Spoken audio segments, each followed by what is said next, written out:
Hello દોસ્તો, કેમ છો બાળ મિત્રો? મજામાં ને? તો સ્વાધ્યાય 7.5 નો ભાગ 1 જોઈ લીધો મિત્રો? ખરેખર મજા આવી હતી ને? તો તેમાં આપણે પાર્ટ 1 ની અંદર આપણે પહેલો અને બીજો દાખલો જોયો હતો મિત્રો.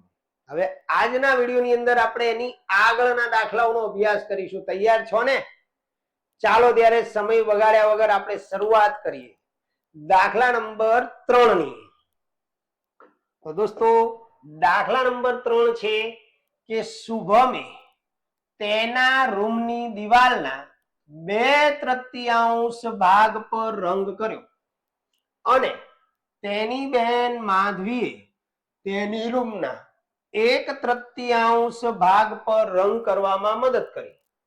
તો બંને સાથે મળીને કુલ કેટલા ભાગ પર રંગ કર્યો? દોસ્તો કુલ હોય ત્યાં શું કરવું પડે? સરવાળો. તો સૌ પહેલા આપણે એની ગણતરી જે છે જોઈએ. તો શુભમે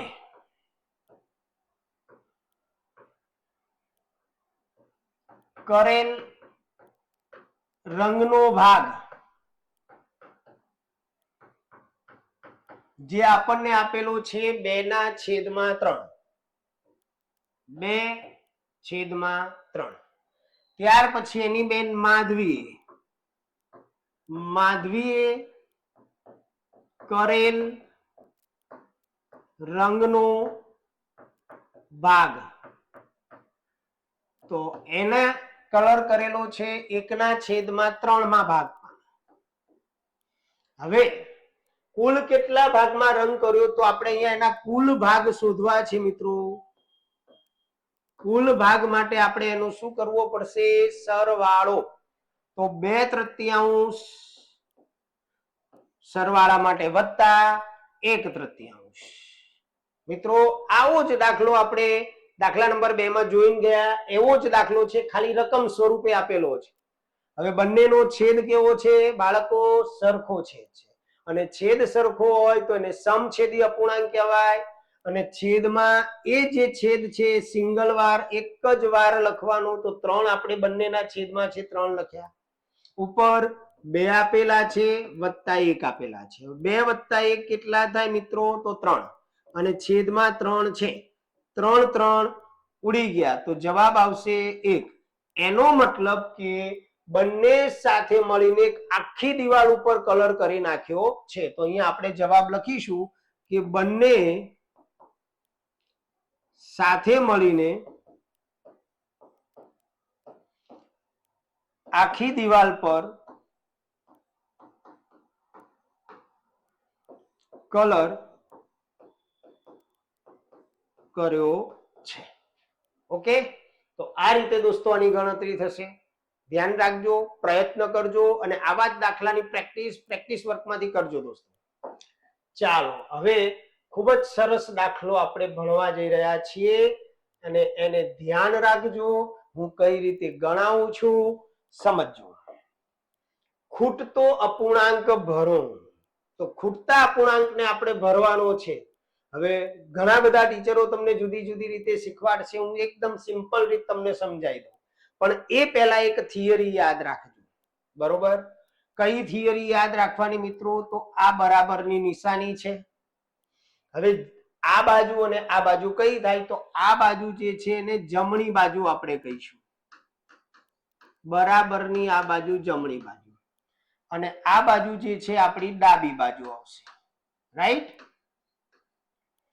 હવે ડાબી બાજુ અને જમણી બાજુ બરાબરની આ સાઈડ આપણી ડાબી બાજુ ગણાશે, આ સાઈડ આપણી જમણી બાજુ ગણાશે. જો અહીંયા ધન હોય, ડાબી બાજુ કોઈ સંખ્યામાં પ્લસની નિશાની હોય, ધન એટલે પ્લસ, તો એને તમે જ્યારે જમણી બાજુ લઈ જાઓ ત્યારે એ ઋણ થઈ જાય. આ યાદ રાખજો. ઋણ એટલે માઇનસ. ડાબી બાજુ કોઈ ધન સંખ્યા છે અને એને તમે જમણી બાજુ લઈ જાઓ છો. કઈ બાજુ? જમણી બાજુ લઈ જાઓ છો ત્યારે ધન સંખ્યા ઋણ થઈ જાય. અને જો ડાબી બાજુ ઋણ હોય તો એ સંખ્યાને આપણે જમણી બાજુ લઈ જઈએ તો ધન સંખ્યા થઈ જાય. એટલે કે ધન અપૂર્ણાંક કરી દેવાનો, નિશાની બદલાય. જમણી બાજુથી ડાબી બાજુ આવે તો આ રીતે ઉલટું જ થાય. તો ડાબી બાજુ જો ધન અપૂર્ણાંક હોય અને એને આપણે સામે લઈ જઈએ તો ઋણ સંખ્યા એટલે કે માઇનસની નિશાની મૂકવાની, અને જો માઇનસ હોય તો પ્લસ મૂકવાનો. આ થિયરી દોસ્તો યાદ રાખજો તો તમને દાખલા નંબર 4 ફટાફટ આવડી જશે. સમજણ પડી? ડાબી બાજુ જમણી બાજુ, ડાબી બાજુ ધન સંખ્યા તો પાછળ લઈ જઈએ, જમણી બાજુ લઈ જઈએ બરાબરની પાછળ તો ઋણ હોય તો ધન. એ જ રીતે આમાંથી આ બાજુ આવે, અહીંયા ઋણ હોય તો આ બાજુ ધન થઈ જાય, ધન હોય તો ઋણ થઈ જાય. ઓકે, તો ચાલો ત્યારે યાદ રહી ગયું હશે તમને. હવે આપણે આગળ જઈએ. તો પહેલો દાખલો હું તમને સમજાવું છું. પ્રયત્ન એવી રીતે કરીશ કે જેથી તમને ખ્યાલ આવી જાય. બરોબર? તો જુઓ કેવી રીતે ગણવાનો.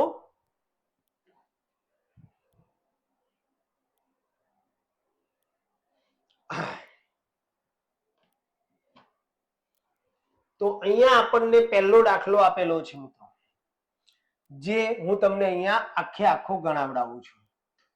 7/10 માઇનસ બોક્સ બરાબર 3/10. આ બરાબરની નિશાની છે. તો આ ભાગ કયો થાય? જો આ જે છે આટલું બોક્સ વાળો ભાગ, આ થયો તમારો ડાબી બાજુ અને આ બાજુનો થયો તમારો જમણી બાજુ. રાઈટ? હવે આપણે શું કરવાનું છે આની અંદર? તો આ જે બોક્સ છે એને આપણે પાછળ લઈ જઈશું, અને બોક્સ કેવું છે તો અહીંયા માઇનસની નિશાની છે. આ બોક્સની આગળ માઇનસની નિશાની છે. હવે ડાબી બાજુથી આપણે બરાબરની પાછળ લઈ જઈએ જમણી બાજુ તો નિશાની શું થઈ જાય? માઇનસ હોય તો ઋણ હોય તો ધન. તો જો કેવી રીતે લખાશે? 7/10 બરાબર 3/10. એક સ્ટેપ વધારું છું ને તમને સમજાવું છું. અને ઓછા વાળું બોક્સ પાછળ જશે એટલે વત્તા થઈ જશે. આ ઓછા વાળું બોક્સ પાછળ જશે એટલે વત્તા, અને બોક્સ કરી દેવાનું. બરોબર? સ્ટેપ ખ્યાલ આવ્યો? હવે આ જે છે જમણી બાજુ રહેલો 3/10 એને આપણે આ બાજુ લઈશું. હવે 3/10 છે એ કેવા છે? તો નિશાની તો આપેલી નથી. તો જ્યારે નિશાની કોઈ જ ના આપેલી હોય ત્યારે તમારે એને પ્લસની નિશાની, વત્તાની નિશાની સમજવાની. એટલે કે આ 3/10 છે એને આગળ લઈશું એટલે 7/10, અને 3/10 જે છે એને જમણી બાજુથી ઉઠાઈને ડાબી બાજુ લાવીશું એટલે માઇનસ થઈ જશે અને છેદમાં 10 આવશે. બરાબર બોક્સ રહેશે અહીંયા. ખ્યાલ આવ્યો? શું કર્યું? ફરી એકવાર સમજાવું મિત્રો કે અહીંયા માઇનસ બોક્સ છે તો આ માઇનસ બોક્સ ને આપણે પાછળ લઈ ગયા એટલે પ્લસ બોક્સ થઈ ગયું. હવે આ 3/10 જે છે એ જમણી બાજુથી આપણે ડાબી બાજુ લાયા એટલે નિશાની ચેન્જ કરી. હવે બંનેનો છેદ કેવો છે? સરખો. તો છેદમાં લખીશું 10 અને 7-3 બરાબર સામે બોક્સ. હવે 7-3 એટલે કેટલા? તો 7 માંથી 3 જાય તો 4 છેદમાં 10. ઓકે, હજુ આનું અતિ સંક્ષિપ્ત રૂપ આપણે આપી દઈએ તો 4 એટલે 2 દુ 4 અને 10 એટલે 2 પંચા 10. 2 ઉડી ગયા તો જવાબ આવશે તમારો 2/5. તો આ પદ્ધતિથી તમારે ગણતરી કરવાની. મજા આવી કે નહીં? સમજવાનો પ્રયત્ન કરજો, ઇન્ટરેસ્ટ રાખશો, સમજશો તો 100% તમને આવડી જશે. ચાલો બીજો દાખલો આપણે સોલ્વ કરીએ. અહીંયા બીજો દાખલો આપણે સોલ્વ કરીએ. બોક્સ આપેલું છે બાળકો, પછી આપણને માઇનસની નિશાની આપેલી છે, 3/21 આપેલા છે બરાબર 5/21. આ રીતની રકમ છે. હવે આપણે બોક્સની કિંમત શોધવી છે. તો આ જે પદ છે -3/21 એ ડાબી બાજુ છે તો એને આપણે ઉઠાવીને જમણી બાજુ ખસેડી દેવાનું અને ડાબી બાજુ ઋણ હોય અને એને જમણી બાજુ લઈ જાવ તો શું થઈ જાય? ધન થઈ જાય. તો આ જે 3/21 ઋણ છે પાછળ લઈ જઈશું એટલે પ્લસ થઈ જશે. તો જુઓ આ બોક્સ એમનું એમ રાખીશું, અહીંયા બરાબરની નિશાની કરીશું, અહીંયા પાછળ આપેલું છે 5/21. હવે આ જે રકમ છે -3/21 પાછળ લઈ જઈશું એટલે વત્તા 3/21. ઓકે, ફરી બોક્સ કરી દઈએ, બરાબર કરી દઈએ. હવે બંનેનો છેદ કેવો છે? સરખો.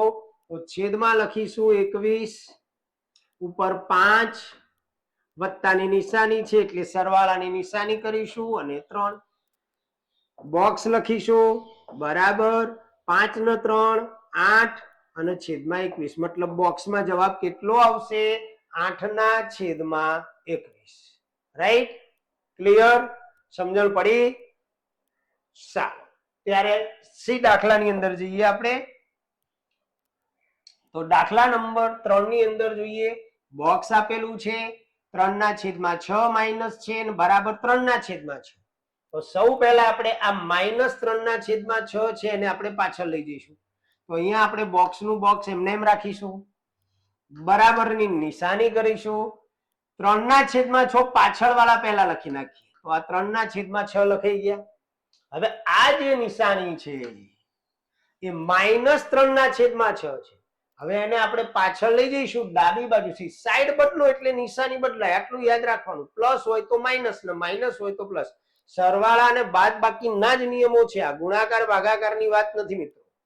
તો અહીંયા માઇનસ જે છે એને પ્લસ કરીશું 3/6. હવે બંનેનો છેદ સરખો છે તો છેદમાં લખીશું એક વાર છેદ આપેલો છે, ઉપર 3 વત્તા 3. હવે 3 વત્તા 3 કેટલા થશે? તો 6 અને છેદમાં પણ 6. 6 કેન્સલ થશે એટલે બોક્સની અંદર તમારો જવાબ આવશે 1. રેડી? ચાલો આગળ જઈએ. ડી ની અંદર જો, ડી ની અંદર આપણને શું આપેલું છે કે એક ચોરસ આપેલું છે, પછી પ્લસ ની સાઈન આપેલી છે, 5/27 આપેલા છે, બરાબર 12/27 આપેલા છે. હવે આપણે આ બોક્સમાં શું આવશે એ શોધવાનું છે. તો આ પ્લસ 5/27 છે એને આપણે ઉઠાવીને પાછળ લઈ જવાના. ક્યાં લઈ જવાના? પાછળ. નિશાની બદલાઈ જાય. અહીંયા પ્લસ છે, પાછળ લઈ જઈશું માઇનસ થશે. બોક્સ કરી દીધું, બરાબરની નિશાની કરી દીધી. પહેલા બરાબર, પછી શું આપેલું છે લખી નાખો. તો કે 12/27. હવે આ પ્લસ 5/27 ને પાછળ લઈ જઈએ એટલે પ્લસ નું થઈ જશે માઇનસ 5/27. હવે દોસ્તો બંને બોક્સ કરીએ, બરાબર બંનેના છેદમાં 27 છે તો 27, ઉપર 12 ઓછા 5. હવે 12 માંથી 5 જાય તો કેટલા રહે? તો કે 7 અને છેદમાં આવે 27. તો આ તમારો જવાબ થઈ ગયો 7/27. તો મજા આવી ગઈ ને મિત્રો? ચાલો, કામ ગમે તો લાઈક અને શેર જરૂર કરજો દોસ્તો, કારણ કે તમારી લાઈક અને તમારી કમેન્ટ એનાથી અમે મોટિવેટ થઈએ છીએ. ચાલો ત્યારે આગળનો દાખલો જોઈએ આપણે. 5મો દાખલો, જેમાં આપણને આપેલું છે ચેપ્ટર 7.5 નો છેલ્લો દાખલો છે કે જાવેદને ટોપલીના 5/7 ભાગ જેટલી નારંગી આપવામાં આવી, તો હવે ટોપલીમાં બીજા કેટલા અપૂર્ણાંક જેટલા ભાગની નારંગીઓ બાકી હશે? જાવેદને કેટલી નારંગીઓ આપી દેવામાં આવી? તો કે ટોપલીની અંદર જે નારંગીઓ હતી એમાંથી 5/7 ભાગની નારંગીઓ આપી દેવામાં આવી. હવે મિત્રો ટોપલીમાં કેટલી નારંગી હતી તમને ખબર છે? મને નહીં ખબર. યાદ રાખજો દોસ્તો, જ્યારે આવો દાખલો આપેલો હોય ત્યારે ટોપલીમાં જે નારંગી હતી આખો ભાગ થાય. જો એક એક્ઝામ્પલ આપો કે આ ચોરસ છે અને આ ચોરસની અંદર આપણે 8 ખાના કરે, બરોબર? તો આમાંથી ધારો કે આ એક ભાગ આપણે કાઢી નાખીએ, તો 1/8 ભાગ કાઢ્યો કહેવાય. કુલ ભાગ કેટલા? 8. પણ 8/8 એટલે કેટલા ભાગ થાય? એક જ. આ આખો એક ભાગ છે. એમ ટોપલી જે છે એમાં જે નારંગીઓ છે આખો એક ભાગ કહેવાય. અને એમાંથી જાવેદને 5/7 નારંગી આપી દીધી. જુઓ ત્યારે સમજાવું કઈ રીતે ગણીશું આપણે. તો મિત્રો ટોપલીમાં રહેલી નારંગી જે છે, ટોપલીમાં રહેલ નારંગી તો 1. જાવેદને આપેલ નારંગી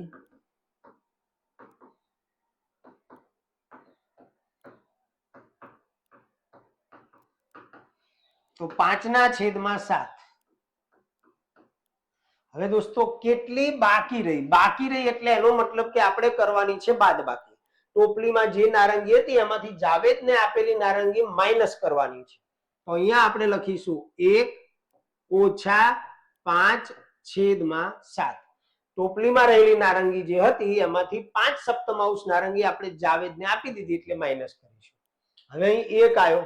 યાદ કરો આગળ એક દાખલો આપણે ગણ્યો હતો, તો એની અંદર દાખલા નંબર 2 હતો, એમાં આપણે કંઈક કર્યું હતું. હવે દોસ્તો શું કરવાનું? જ્યારે 1 આવે ને ત્યારે તમારે આ 1 આવે ત્યારે સામે બીજી સંખ્યામાં જોવાનું. છેદ કેટલો છે? 7.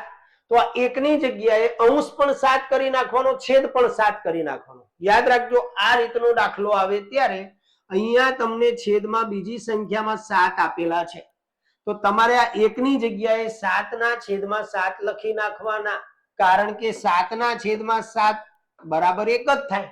એટલે આપણે અહીંયા લખીશું આ 1 ની જગ્યાએ 7/7 ઓછા 5/7. હવે બંનેનો છેદ કેવો થયો? સરખો. તો છેદમાં લખીશું 7. ઉપર 7 ઓછા 5. 7 ઓછા 5 એટલે 2 અને નીચે 7. તો નીચે જવાબ લખીશું કે ટોપલીમાં 2/7 ભાગની નારંગી બાકી રહી.